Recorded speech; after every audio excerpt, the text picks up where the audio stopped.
ating nararamdaman, marami tayong bagay na mapapalampas at marami tayong mabuting magagawa. Tulad ng reklamo ng maraming tao na sila daw ay loveless. Yan ay reklamo ng marami, kahit ng may asawa, kahit kuminsan ng may boyfriend o girlfriend, they still feel na their life is lacking in love. At yan po ang ating pag-aaral ngayon, pinamaganda natin, Surviving Lovelessness. Sino kaya dito ang bagay na bagay ang topic na ito? Kung kayo naman ay busog na busog sa love, sometimes you become very insensitive to those who are loveless. So bagay din ito kung kayo naman yung may love dyan. Dahil kuminsan nagiging insensitive tayo. At hilingin natin sa Panginoon na siya ang tunay na magbigay sa atin ng pag-ibig. Ama sa langit, salamat sapagkat kayo Diyos ng pag-ibig. Ang lahat ng uri ng pagmamahal na mabuti at maganda nagmumula sa inyo kahit nararamdaman namin sa pamamagitan ng iba't ibang instrumentong ginagamit mo. But all love comes from you. So we praise and thank you, Lord, because you're a God of love. And right now we ask you to forgive us for sometimes for our lack of love for others. Sa mga pagkukulang namin sa aming kapwa, lalo yung mga dapat naming mahalin, patawarin niyo po kami. At sa iba pa namin mga kasalanan, linisin niyo po kami. Gawin niyo kaming karapat-dapat na humingi sa inyo ng pagpapala. At nawa, Panginoon, yung pagpapalang ito, hindi lang maging amin, maipadama din namin sa iba. So, restore us, O God. Restore our strength, physical strength. Restore our emotional strength. Restore our spirit. Restore our hope, our joy, our excitement in you. And may you be our speaker. Protect us from lies and falsehood, even as we ask that you protect our loved ones from all kinds of harm, especially those who are not with us. Let your holy angels surround us and protect us from all works of evil men and evil spirits. Lord, may you smile at us and let the warmth of your love be felt by each one. We seek you confident that you hear, that you love, that you care. In the name of Jesus, your Son, our Lord and Savior. Amen. Surviving lovelessness. Lovelessness might be loosely defined as lack or absence of romance. At yun ang context natin ngayon. Hindi yung parental love, hindi yung friendly love, kundi yung romantic love. In other words, lovelessness as walang romantic partner. Ang message pa rin ay mahalaga yung love life ng mga tao at importante na pinapahalagahan natin kung ano yung mahalaga sa ating kapwa. Pag-usapan muna natin yung lovelessness type A, yung wala talaga. No? Kasi yung lovelessness type B, na pag-uusapan din natin, meron naman pero parang wala rin. No? So, ang pag-uusapan muna natin, yung talagang wala, zero. Yung walang papa, walang mama. 1 Corinthians 7:1-9, sabi ni Paul, "Now I will answer the question that you asked in your letter. You ask, is it best for people not to marry? Well, having your own husband or your wife should keep you from something immoral. I wish that all of you were like me." Paul was single, But God has given different gifts to each of us. Here is my advice for people who have never been married and for widows. You should stay single, just as I am. But if you don't have enough self-control, then go ahead and get married. After all, it is better to marry than to burn with desire. Si Paul dito, hindi siya nagbibigay ng hard and fast doctrine. Nagbibigay siya ng isang informed opinion of a very godly person. Kasi si Paul, pag nagtuturo yan, may sinasabi siyang, itong sinasabi ko sa inyo, galing talaga to sa Diyos, ha? Meron kumisa siya sinasabi, ito galing lang to sa akin. Opinion ko lang ito. Nilelabel niya yon. This one, hindi niya nilabel. But because this kind of teaching is not supported strongly anywhere else in Scripture, we like to think that it is a godly opinion, but nevertheless still an opinion, and it cannot be made into solid doctrine. What is important to notice here, brothers and sisters, is that the people of Corinth were writing.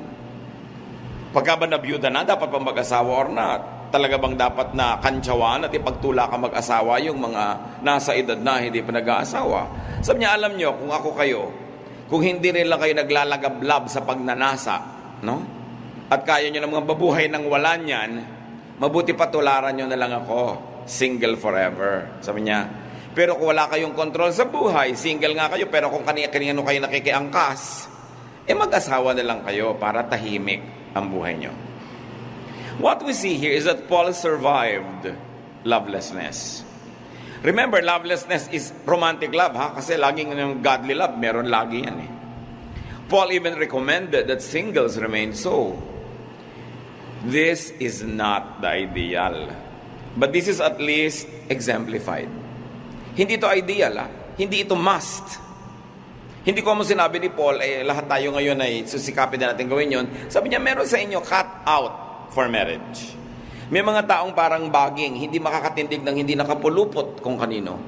So sabi, kung baging kayo, di pumulupot kayo. Pero may mga taong pwedeng nara, mag-isa tumatayo. Amin ganon. So kung kaya nyo yan, less complication sa buhay. No? So it is not the ideal, but at least Paul showed that it was doable. Pwede. That it was even feasible na may advantages yun. And he even recommended it in certain contexts, especially for those who can serve God much better without a romantic involvement. In other words, sacrifice ka kung talagang gusto mo, pero sinunod mo pa rin yun. Kaya nga may mga ibang religious vocation, di ba? Nagmamadre, nagaganito, hindi sila nagkakaroon ng benefit ng romantic love dahil sinasabi maglilingkod daw sa Panginoon. This is one of the applications of the religious groups sa teaching na to. Rightly or wrongly, they applied it that way. The major lesson here, brothers and sisters, is that people can survive lovelessness. People can survive romancelessness. Yun naman kasing iba, 3 linggo pa lang na walang papa, tatalo na sa tulay. Naglalakad na ng tulala, no? Hindi na mapakali at para mapag-iiwanan na ng panahon. Yung iba naman, dahil nag-end ang kanilang relationship, abay gusto na rin magpakamatay. Marami tayo nakikitang ganyan. Kung minsan nakikita nyo may lalaki pa nando sa ibabaw nung matataas na mga sabitan ng mga billboard sa EDSA at tatalon dahil yung girlfriend niya iniwan siya. The end of a romance is not the end of the world. Dapat malinaw yan. Kung nakahiram ka ng romance sandali at tapos nagwakas, abang una mga tupagin, magpasalamat ka sa Diyos at nakahiram ka kahit sandali. At ngayong nabawian ka na, huwag kang magtampo o magalit sa Diyos. Ang problema ng loveless, hindi ko minamaliit, pero mild. Naiinip, nalulungkot, nananabik, nangungulila, diba? Pero hindi ka nagka-crisis level.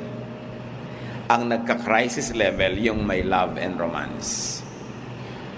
Kahit kailan, hindi ka magka-crisis kung dahil lang loveless ka. Parang kulang, matabang, matamlay, pero hindi ka talaga yung halos agaw buhay. Hindi mangyayari sa yan. Ang nag-aagaw buhay, yung may kapartner talaga. Tapos nagkaroon ng biglang rapture, biglang nagkahiwalay, biglang kinaliwa siya, biglang nagkaganon. Yan talaga ang parang natureteng turumpong nagpapaikot-ikot na walang pupuntahan. Pero wala pa naman nagkanda ikot-ikot na gano'n dahil lang naiinip o nalulumbay. Between the two, considering the extremes of the emotions, mas protected nga yung loveless. And remember that absence of romance should not mean absence of life. Huwag dapat laging ituon ang pansin sa ganon. In fact, the absence of people in one's life can make the presence of God more pronounced. Hindi ito pa consuelo de bobo. Pero talagang pag wala ng tao dyan na nagmamahal sa'yo, lalo mong nare-rediscover ang Diyos. Marami nga pag may nagmamahal sa kanila, nakakalimot nalilibang. Nagkakaroon ng idol at idolatry. No? Pero yung talagang wala at wala na, bigla mo maalala, ay salamat, may Diyos naman nga pala. Kasi yung lovelessness nga na sinasabi natin, romance lang. But in terms of love, you cannot really be loveless because God loves you. Because God loves us. Nobody is loveless. Pwede siguro romanceless. Psalm 68, 5-6. Our God, from your sacred home, you take care of orphans and protect widows. You find families for those who are lonely. Kita nyo ang pagpupuri sa Diyos? Galing sa iyong banal na tahanan, inaalagaan mo ang mga ulila at mga balo. Kasi mga balo, siyempre considered din single, loveless. Sabi ganoon, inihahanap nyo ng angkan ng pamilya yung mga nalulungkot at walang kabilangan o walang masalihan. The teaching here is very, very clear. God helps the loveless, the partnerless, the homeless. And in a very sweet way that only those who are utterly loveless can experience, God becomes your love and partner and home. Although not in a romantic way, of course. Kaya hindi pwedeng maubusan ng tao ng matatakbuhan. Hindi mawawakasan ng lahat, hindi ka mawawala ng pag-asa dahil lang nagwakas ang isang romanso, dahil hindi na magsimula kahit kailan, inip ka na. So kung ang Diyos ay matulungin sa mga single, sa mga loveless, so should God's people be. Dapat din ang mga anak ng Diyos matulungin dun sa mga loveless, sa mga single. James 1:27, religion that pleases God the Father must be pure and spotless. You must help needy orphans and the widow. And of course, you must keep yourself unstained from the sins of the world. The verse continues to say. So ano daw ang tunay na relihiyon, dakila, kaakit-akit, kahanga-hanga sa mata ng Diyos? Hindi pagmememorya ng verses, bagamat maganda.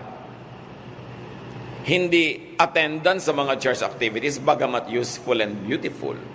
Kundi pagkalinga sa mga loveless. Yung tatakapan mo kahit papano yung malaking kulang sa buhay nila. Pupunan mo yung kulang ng dapat sanay nandun pero wala. In terms of protection, in terms of provision, in terms of attention. Isang malaking ministry ang mag-minister sa mga singles. Now, the Bible also tells us, the Lord in fact Himself tells us, that some people are cut out for singleness. May mga tao daw na talagang sadya na pang singleness.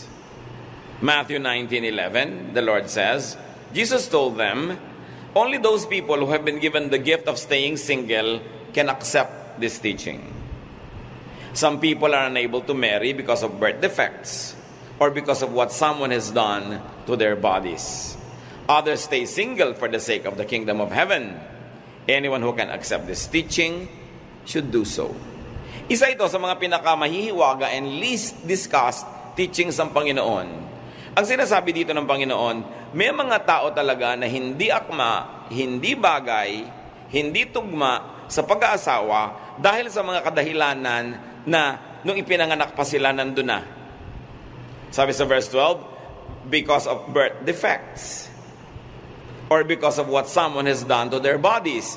Ang tinutukoy dito yung mga eunuch.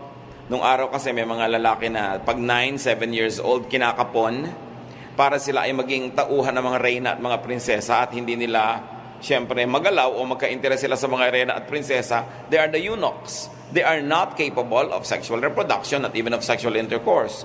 So, sabi, something was done to their body, so definitely they will not be cut out for marriage. Pero sabi naman iba, because of birth defects. Yung iba kasi in-oversimplify nila yan, yung mga issues ng pagpapakasal. Sabi, siyempre, lalaki, babae, magpapakasal, mag-iibigan sila. What do you make of people who are born as hermaphrodites? Alam niyo mga hermaphrodites, pareho silang may sexual organ, male and female. O sisisihin niyo ba sila? Kasalanan ba nila yun? Kaya sabi ni Lord, meron naman talagang sa birth pa lang, kahit hindi sila hermaphrodites, yung composition nila hindi talaga tugma na pang marriage. So huwag niyo silang pilitin. Those who cannot accept and who do not wish this for themselves should at least let others do so. Kaya ang sabi ni Lord, no? Only those people who have been given the gift of staying single can accept this teaching. Ibig sabihin, those people who have been given the gift, the capacity, and the nature to understand how it is to remain single and not have to need marriage, only they will understand it, because those that are cut out for marriage will find it abnormal that some people are not getting married. Kasi sa kanila, the normal thing is to get married. So ang makakaintindi lang niyan, yung talagang nilikhang ganyan na rin. So, ang mahalaga ngayon sa mga taong cut out for marriage, magpasalamat ka, wala kang birth defect, wala kang birth issues, wala kang inborn issues, so you are cut out for marriage, magpasalamat ka, enjoy it, and be supportive of those who are not like you. Kasi sinasabihan ng talagang pure religion to be supportive of people who are needy or who lack things that you have in abundance. So Jesus says that some forms of and some reasons for singleness serve godly agenda. And they serve the expansion of the kingdom of heaven. Ang Lord mismo ang nagsalita nito, pero napakakonti na nagtuturo nito, ni bumabanggit. kasi nahihirapan sila sa topic na ito na medyo unconventional. So as we have said, those who enjoy wedded life and wedded bliss should thank God for that kind of life and remain faithful and kind to those who are not like them. Some lessons we learn here. If some people are indeed cut out for singleness, do not overstrain yourself or others just to have a romantic partner. In other words, don't get married just for the sake of doing so. O ipinanganak ka, hermaphrodite, nalilito ka. Kung sino ba talaga ang attractive sa'yo, huwag mo nang dagdagan yung malilito pa, sarilinin mo na lang yan, huwag ka na lang muna mag-asawa hanggang hindi ka sure. Ang hirap-hirap naman nung hindi ka sure, pero pinapatunayan mo sa magulang mo, sa lipunan mo, na sure ka, sa mag-aasawa ka, tapos after 2 or 3 years, magkakagulo din lang at paghahalo ang balat sa tinalupan, may mga nadamay pang tao. Unless you're sure, it's not a good idea to get married. Especially if you're not physically, emotionally, socially, psychologically, or spiritually into it. Pag hindi hiyang, pag hindi likas, hindi ukol. Pag hindi ukol, hindi bubukol, sabi ng matatanda. Huwag pilitin. Do not bind yourself for another person just for appearances. Tulad sa pagpapakasal, o you want to appear moral and pure, nabuntis ka na ngayon, so magpapakasal ka na lang dahil nagkaganon. Diba? Kahit na kung sino na lang yon, na hindi ka naman sure sa kanya. Na-damage ka na. 1, you were impregnated outside of marriage. 2, you have to get married to someone you are not sure about. And 3, you might have to separate from this person. And 4, you will no longer be free enough to marry the one whom you really like when that person comes along. So itutuwid mo ang isang mali na isang pagkakamali, sobra ring nababaluktot. Do not get married just to save face. Lagi may nagtatanong sa akin, Pastor, yung pong anak namin, 3 months na, ipapakasal ba namin? Kung nag-iibigan ba yung dalawa, hindi na sure yung mga yan. Hindi pala sure sila, bakit nyo naman ipapakasal? Kasi nakakaya sa mga kapitbahay. Sabi ko, kahit naman ipakasal nyo yan, pag nanganak yan, magbibilang din siya, 6 months pa lang nanganak na. Machichismis pa rin yan. Diba? Tsaka kahit machismis yan, next week may ibang dalagang buntis na naman doon sa kanto. Sa kanya nalilipat yung camera. Mawawala na doon sa anak nyo. So, makakalimutan din siya ng chismis. Pero yung ipapako nyo siya sa isang buhay ng pagdurusa para lang makaiwas sa chismis, parang hindi ako komportable sa ganong mga bagay. Do not get married just to project an image. Meron ng mga lalaki, hindi naman sure kung gusto nga ba nila magpakasal. Tapos, para lang patunayan, magpapakasal. Siyempre, paano ka naman matagal magpapanggap? Gaano ka pwede magpanggap na matagal? Diba? Habang panahon ba yun? So, lumalabas at lumalabas. Yun, totoo. Mapag-uusapan ka rin. Mabuti pa, pag-usapan ka na lang maaga kaysa sa dulo. Kasi maraming taong nasasangkot. Do not risk a lifetime just for an urgent relief. Relief from pressure. Kasi buong buhay yan nakataya. Sagrado ang buhay. Kahit ang buhay imperfect. Kahit yung taong may-ari ng buhay na yon imperfect. Sacred yung life niya. Hindi mo pwedeng isacrifice yon just for the sake of appearances, just for the sake of tradition or expectation of people around. Because the individual who owns the life has the duty and the privilege to live that life to the fullest. Kaya dapat yung mga pressure na yan, palayain natin ating mga sarili. Kasi hindi pwedeng ganun. Now, do not pressure others to have a romantic partner or to get married. Lalo't hindi pa panahon. Baka naman pwedeng mangyari, kaya lang hindi pa panahon. Minsan parental or social expectation or pressure or personal denial. As we have said, do not push, especially if there are signs or hints of personality or gender orientation issues. Malaking issue yon. Kaya hindi pwedeng babaliwalain. Importante na iginagalang natin kung ano yung kalagayan, especially at the moment. There's a danger of overeager or premature testimonies. Halimbawa ng mga tao. Kumisan, nagkakaroon ng mga sobra tayong expectation. Halimbawa, mayroong isang gay person na biglang naging born again, magte-testify agad, I was formerly gay and now I'm straight. No? Speak for yourself. But when people expect that from everybody, it becomes very oppressive. Especially if your restoration, if the transformation is a process. And processes usually take long.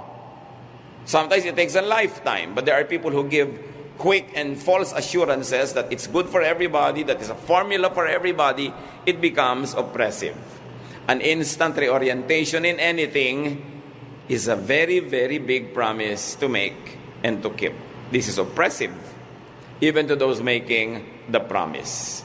Para rin yung kumisan, pag sikat ka, artista ka, bigla ka na born again, pinagte-testify agad ikaw ng changed life mo, hindi mo na-sustain. After 3 months, na-fall ka, nalagay sa dyaryo, yung the same tao na hallelujah, hallelujah, nung nagte-testify ka, will now condemn you. Mahirap yung testimony business, kaya hindi tayo mahilig magpa-testify. Yung nagte-testify na papako. The weather is not the same every day.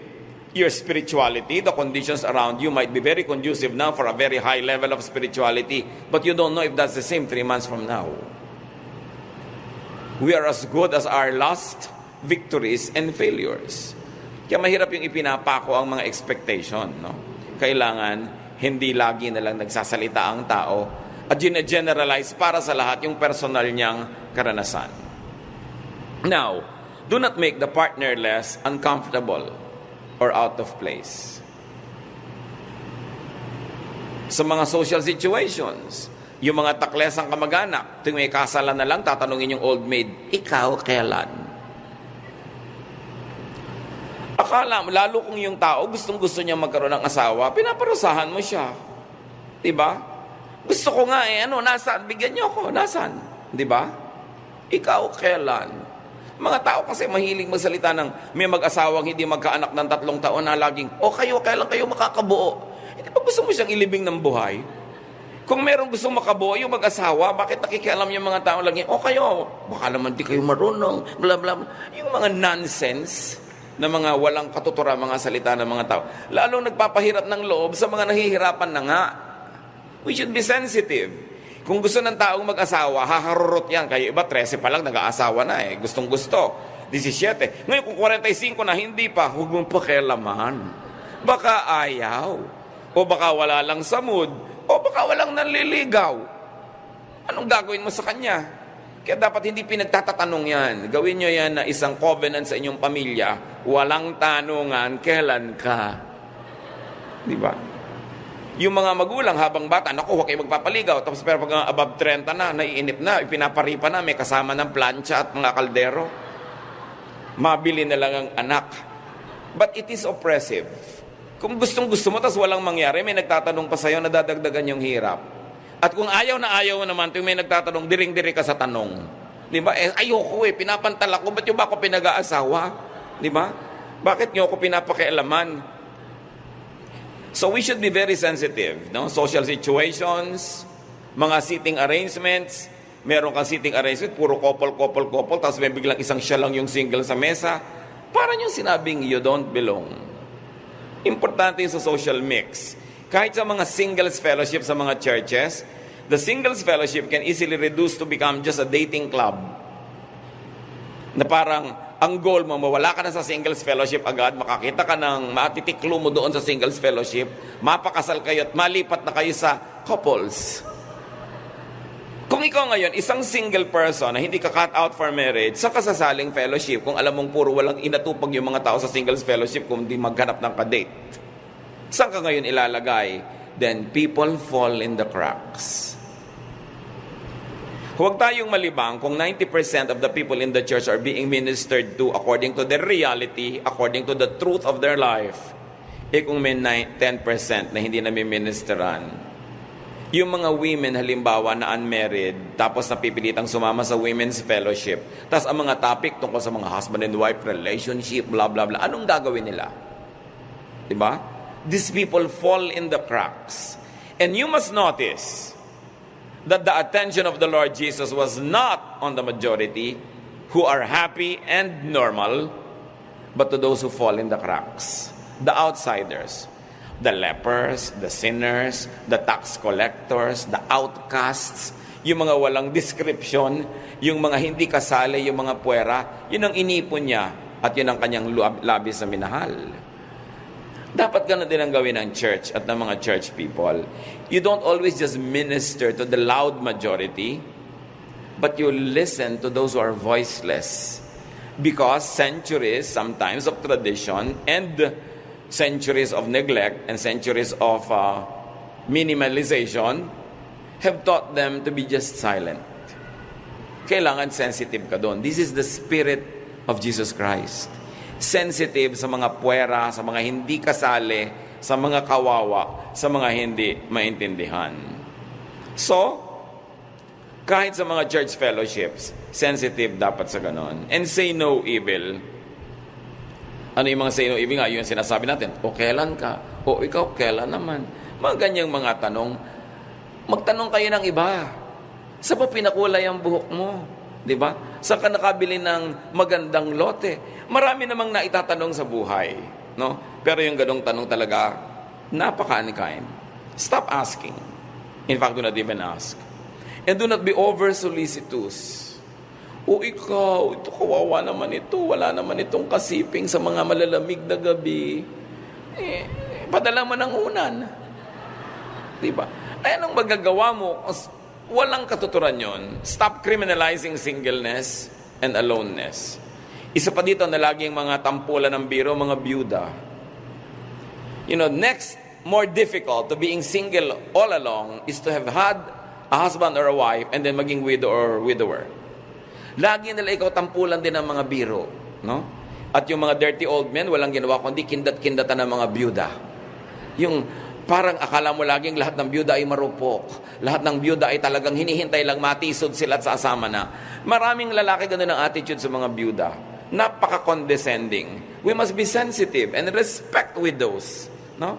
Kasi kung gusto naman nilang ilagay yung place nila, sarili nila in the market, they can and they will. You don't need to push or pull them. Total free naman sila legally and morally. O kaya overly strict tayo sa byuda.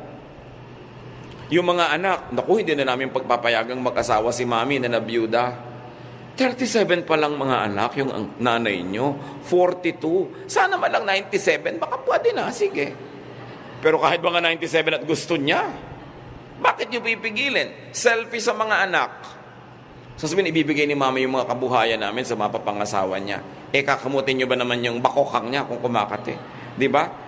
Aabutan nyo ba siya ng kape? Masusuyo-suyo ba kayo? Hindi naman. Mano naman pamanahan din yung masasandal-sandalan niya na si Bogart. Di ba? Kung yun ang nagpapasaya sa kanya, mapapasaya nyo ba yung nanay nyo? Samantalang pag-uuwi na kayo, may mga asawa kayo, anak, kanya-kanyang buhay yung nanay nyo, tapos pinagdadamutan ninyo ang lumigaya. Di ba? Kasi gusto nyo, kayo ang magmana nung mamanahin. Kaya selfish kung minsan. Sabihin, si mami naman parang nasisira yung wisdom niya sa kanyang romance. Lahat naman talaga nai-inlove, nagagagan ng konti, di ba? So, hindi ka naman pwedeng sobrang talino, tapos may in-love ka. Yung mga sobrang talino, hindi yan nai-inlove. So, you allow people because people have needs. And once again, it's related to the sacredness of life. This woman, even though she might have eternal life in the presence of Abraham, has only one life here on earth. And if she didn't live it to the full, if she didn't have all the happiness that's available to that life, kulang at nalugi siya doon. Mahalaga igalang natin yon from the point of view of the person who has the life that must be lived. So do not prey on vulnerable widows or lonely singles. Huwag pansamantalahan yan. May iba pang ang pagsasamantala sa widow na ginagawa ng mga religious people nung araw, kinriticize ang Panginoon. Mark 12:40, but they cheat widows out of their homes and pray long prayers just to show off. They will be punished most of all. Ito yung mga religious people na kinukumbinsi yung mga biyudang i-donate ang minana nila sa church. Sabi, padasal-dasal pa sila makakaba, ang intention lang naman nila makuha yung mga naiwang kayamanan doon sa biyuda. Sabi, grabe ang punishment sa mga ganyan, mga nagsasamantala. Now, do not cause singleness or widowhood by wrecking homes. Kanina, pinag-uusapan lang natin how to be kind to the single and to the widow. This time, huwag kayo ang maging cause na may naging single tuloy, dating married kasi naagaw nyo yung partner niya. Do not create a gap between a husband and a wife to the point that one of them becomes yours and the other one becomes a single again. Hebrews 13:4, have respect for marriage. Always be faithful to your partner, because God will punish anyone who is immoral or unfaithful in marriage. Respect someone's marriage. Huwag na huwag kayong magiging dahilan para yung mag-asawa magkahiwalay. Huwag na huwag mang-agaw. Kung gusto ng Diyos na magka-partner kayo, napakarami pang single na tao. May 6 na bilyong tao sa planeta. Hindi nyo kailangan mang-agaw ng may ka-partner na. Akala nyo lang wala na kayong matatagpo ang ganun. Marami nun. At kahit wala, edi pasensya kayo kasi may nauna na. Kailangan iginagalang natin yung marriage sa mga tao. Kahit na yung isa na doon sa married na yun ang lumalapit sa'yo, ipagtulakan mo pabalik sa asawa niya. That's the godly thing to do. Kahit gusto mong kabigin mo ng dibdib, itulak mo pa rin kasi hindi yun ang tama. Maunawain ka sa nagkakamali, maunawain ka sa mga those people who fall in the cracks, maunawain ka doon sa mga hindi normal, pero huwag ikaw ang pagsisimulan ng gulo. Kailangan strict ka sa sarili mo at ikaw ay maluwag sa ibang tao. Now, yung pinag-uusapan natin type A, yun yung wala talaga. Pag-usapan natin yung lovelessness type B, yung meron pero parang wala. May asawa kayo pero malayo. Type B kayo. Diba? May asawa ka pero OFW siya, OFW ka.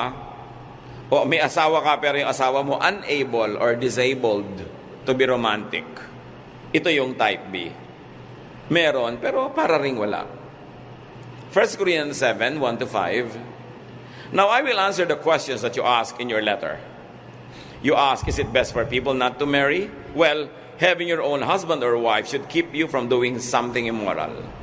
Husbands and wives should be fair with each other about having sex. A wife belongs to her husband instead of to herself. And a husband belongs to his wife instead of to himself. So don't refuse sex to each other. Unless you agree not to have sex for a little while in order to spend time in prayer, then Satan won't be able to tempt you because of your lack of self-control. The contemporary English version calls a spade a spade. Wala na mga paligoy-ligoy, yun talaga yun. Clear, diretso, naiintindihan tuloy agad. Ang sinasabi niya, babae ka, may duty ka sa asawa mong lalaki, don't refuse.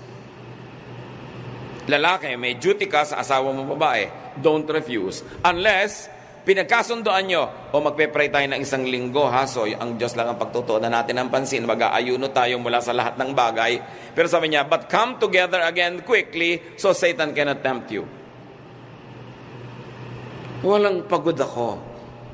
Huwag mong ubusin ang lakas mo maghapon, tapos sasabihin mo, pagod ka. May asawa ka may duty ka na hindi mapagod. Di pa minsan siguro pwede, pero kung lagi ka nalang pagod, aba, hindi mo pinaprioritize. Sabi dito, duty mo yan. Mabuti sana kung ang tingin mo sa kanya ay privilege. Pero kung ayaw mo siyang tingnan ng privilege, at the very least, it is a duty. Yung mga babaeng hindi na pagbigyan mag-shopping o pabili ng refrigerator na bilog, masakit ang ulo ko. Walang sakit-sakit ang ulo, may duty ka. Di ba? Kaya ka nga asawa Sabi mo, tungkulin kayo para hindi maakit pa sa iba at magkaroon pa ng ibang mga tukso sa buhay yung asawa nyo. Serious mo dapat na tinitake yung mga bagay na yan. Hindi lang yan privilege, duty rin. So, survive this form of lovelessness by serving each other's needs. Whenever, however, possible. May mga nagtatanong pa po sa akin, Pastor, maghiwalay po kaming mag-asawa. Ang tagal-tagal ko na pong nasa abroad, pwede ba kami mag-video chat? Sabi ko, aba, ikaw ikakaligayan niyo ba? Mag-asawa naman kayo? Pagbabawalan ko pa ba kayo? Kesa naman maglagablab kayo sa pagnanasa at wala kayong mapagmunto na ng mga init ng inyong mga bulalo? Ano naman? Kasi meron doon nagsasabing, huwag, mag-asawa na nga kayo. Everything is permissible in the marriage bed, for goodness sake. Yung iba kasi pagka-relihiyoso at biblical, mag-asawa na nga, napakarami pa rin buretsi at bawal. No? Hindi na Diyos ang nagbabawal niyan. All you have to do is look at your anatomy, and God has placed in your anatomy all the right nerve endings in the right places para kayo makiliti. So, sinong gumawa ng katawan nyo? Ang Diyos. Tapos mamalisyahin nyo yun? Basta in the context of marriage. It's acceptable. Kaya masyadong relihiyoso, di ba? Maging spiritual. Look also at the law of nature because God is the author of the law of nature. Do not demonize your desires. Do not demonize your pleasures, especially if it's in the context of marriage. Kailangan ng pati mga mag-asawa makalaya na sa napakaraming mga gapos na inilalagay ng simbahan. Hindi Diyos ang naglalagay. You must always isolate what God teaches and what the church tradition advocates. So kailangan gumawa kayo ng paraan para magkaroon kayo ng mga hindi naman ipinagbabawal ng Diyos na kasiyahan sa buhay. Survive this form of lovelessness by setting limits to absence or separation, unavailability. O may out-of-town trip si Mister, hanggat maaari, no more than 2 nights. Sa 3rd night, gumaganda na ang chambermaid. Gumaganda na ang receptionist. Sa 4th night, pati magbabalot, gumaganda na. Okay? Although marami namang magbabalot na likas talaga maganda. Pero hindi mo tinatagalan yan. Kaya ang problema nga ng mga OFWs, ganun eh. Paano kaya kami, pastor? Sabi ko, alam mo, para sa akin, hindi ko naman i-impose sa inyo ang aking pananaw. Kahit kayo medyo mahirap, pero magkasama kayo, mabuti na yon. Kaya sa mga luho ang buhay nyo, magkahiwalay naman. Magkasawa ka pa, magkahiwalay din naman. So kung meron kang immediate need, kailangan bayaran, utang, o sige, gawin sandali. Pero meron kayong usapan, hindi tayo matetempt, huwag nating habaan. Kasi dapat ang mag-asawa talaga magkasama. Kaya napakalaki rin ang pagkukulang sa atin ng ating bayan, ng ating gobyerno, na hindi tayo mabigyan ng mga provision na ang mag-asawa hindi na kailangan maghiwalay pa. Pero palagay ko, kahit paraisong ekonomiya sa Pilipinas, marami pa rin mag-abroad kasi talaga mahilig mag-adventure ang mga Pinoy. Hindi lang dahil sa pangangailangan, mahilig talaga. So isama nyo, bitbitin nyo ang asawa nyo. Yung iba naman, magkasama na, magtatanong pa sa akin, medyo malaki po ang gastos namin, pauwiin ko kaya sa Pilipinas si Mrs. Kung magtigil ka, magdiyan kayo, at least magkasama kayo, nag-asawa ka pa.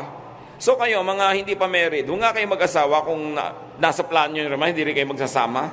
Ba't ano pa? Mahalaga, pinapahalagahan yan. Kaya kami partner para hindi ka na mag-adultery. So it's doubly wrong to commit adultery when you already have a partner. While it is wrong to do that when you don't have a husband or wife, it becomes doubly wrong. May asawa ka na, wala ka ng excuse. Kaya dapat yung mag-asawa nagkikreate ng teamwork, how you can get the maximum happiness from your partnership. Para hindi na maghanap ng iba. May mga asawa rin naman kasi, daig pa ang madre superiora sa higpit, ang dami-daming arte. Di ba? So yung husband tuloy, napipilitan pa maghanap sa labas. Kasi napakaraming orasyon ni Mrs. Kailangan, syempre, iniisip mo yan, I have a duty. If it is not a privilege, it's a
duty.